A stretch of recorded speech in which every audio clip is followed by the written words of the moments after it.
संविधानाच्या पदावर बसल्यावर असं बेजबाबदारपणानं बोलायला नाही पाहिजे किंवा एखादं वक्तव्य करायला नाही पाहिजे. छत्रपती शिवरायांनी संबंध देशासाठी जिथं अन्याय होतोय तिथं अन्याय बंद करण्यासाठी लढाया उभारल्या.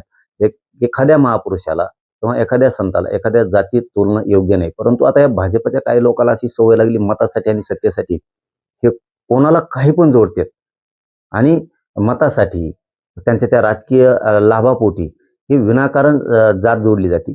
आमची त्या पंतप्रधान मोदींना आणि ते दुसरे त्यांचे ते महाराष्ट्रातले बार येत असते ती एक ते नमुना अमित शहा यांना सांगणं आहे की जरा याच्याकडे बघा हे कोण केंद्रीय मंत्री आहे.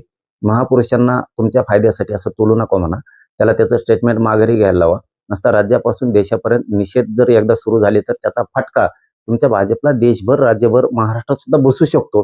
म्हणून महाराष्ट्रातल्या मुख्यमंत्र्यांनी सुद्धा ते कोण केंद्रीय मंत्री त्याला फोन करून सांगावं की छत्रपती शिवराय हे सगळ्या जाती धर्मासाठी लढलेत आणि तेजस्वी असं त्यांनी एक भगवं स्वराज्य या देशाला दिलंय. त्यांच्याबद्दल त्यांना जातीत कुणी तोलू नाही. कारण यांना कधी पण मोठेपण तर नाहीच आहे या भाजपाच्या मंत्र्यांना.